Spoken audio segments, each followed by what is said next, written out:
বাংলা, স্বাধীন করো, স্বাধীন করো। বাংলাদেশ, বাংলাদেশ, বীর বাঙালির অস্ত্র ধরো। বাংলাদেশ স্বাধীন করো।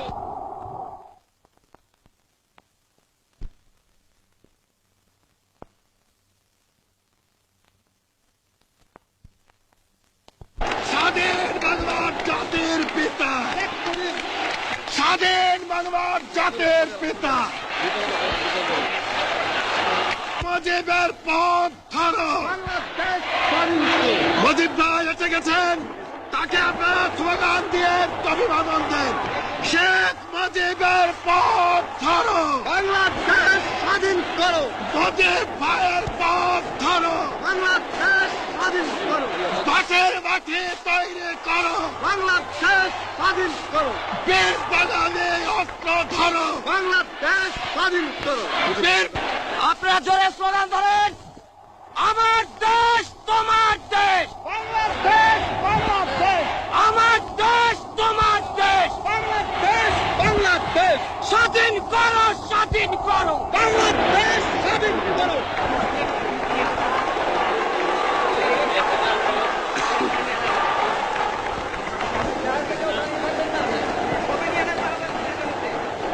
ভাইরা আমার, আজ দুঃখ ভারাক্রান্ত মন নিয়ে আপনাদের সামনে হাজির হয়েছি। আপনারা সবই জানেন এবং বোঝেন, আমরা আমাদের জীবন দিয়ে চেষ্টা করেছি, কিন্তু দুঃখের বিষয় আজ ঢাকা, চট্টগ্রাম, খুলনা, রাজশাহী, রংপুরে আমার ভাইয়ের রক্তে রাজপথ রঞ্জিত হয়েছে।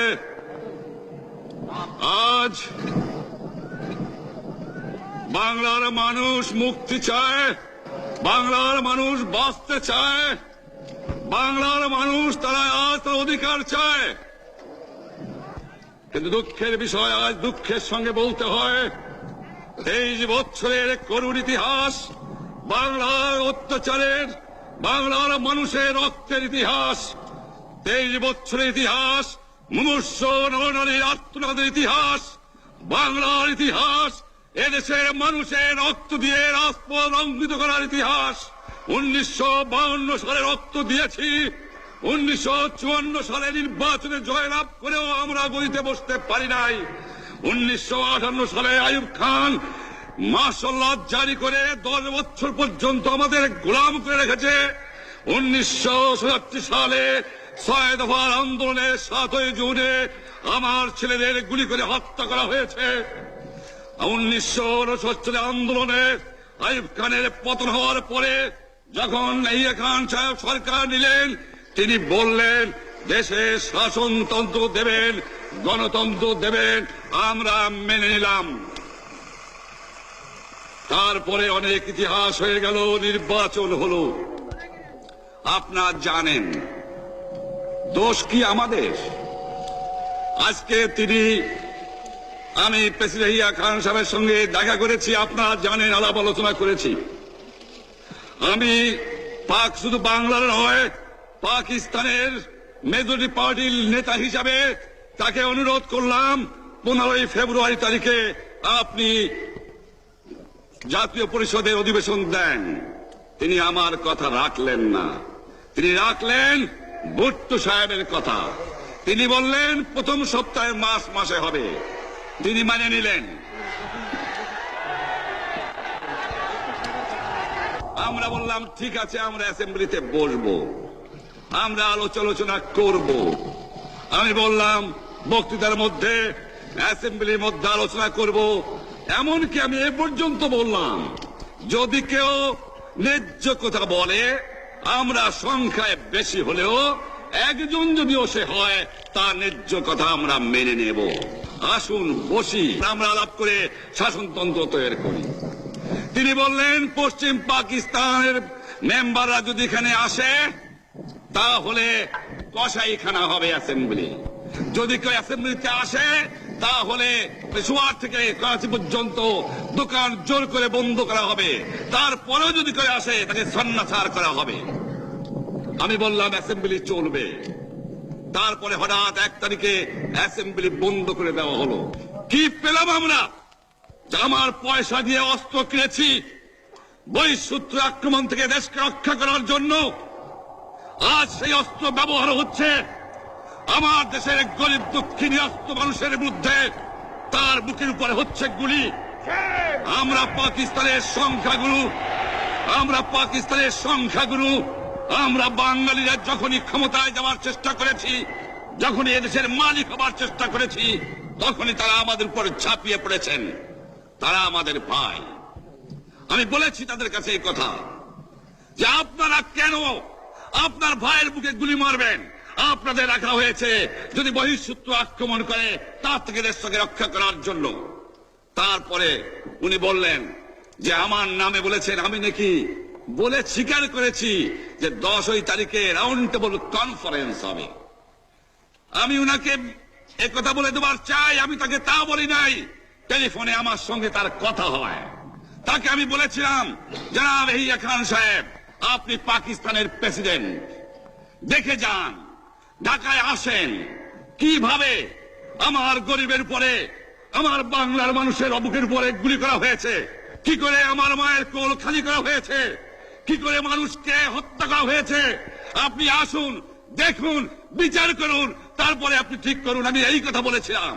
হঠাৎ আমার সঙ্গে পরামর্শ না করে বা আমাদের সঙ্গে আলোচনা না করে 5 ঘন্টা গোপনে বৈঠক করে যে বক্তৃতা তিনি করেছেন এবং যে বক্তৃতা করে অ্যাসেম্বলি করেছেন, সমস্ত দোষ তিনি আমার উপরে দিয়েছেন, বাংলার মানুষের উপরে দিয়েছেন।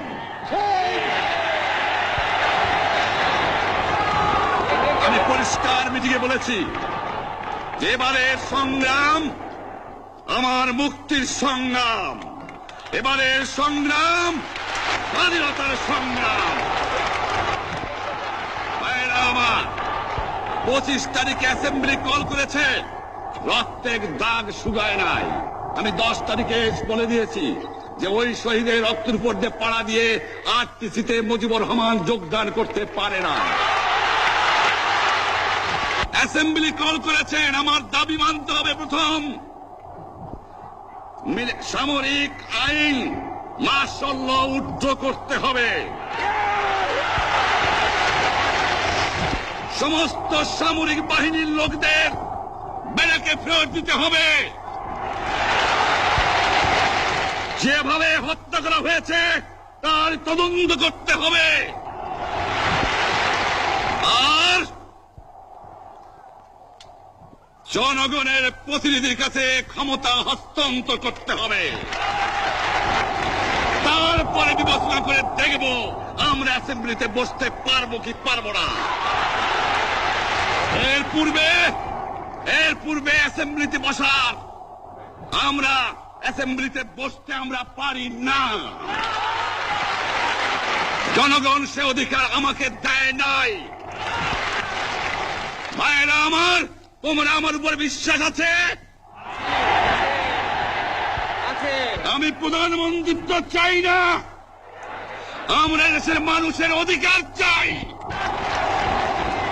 আর যদি একটা গুলি চলে, আর যদি আমার লোকের উপর হত্যা করা হয়, তোমাদের উপর কাছে আমার অনুরোধ রইল, প্রত্যেক ঘরে ঘরে দুর্গ করে তোলো। তোমাদের যা কিছু আছে তাই নিয়ে শত্রুর মোকাবেলা করতে হবে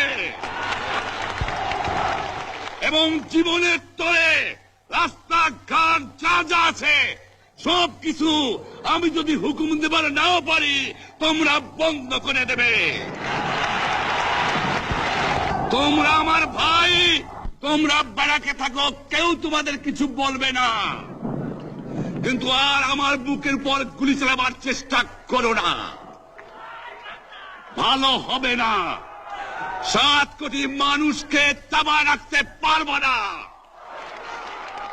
আমরা যখন মরতে শিখেছি তখন কেউ আমাদের দবাতে পারবে না।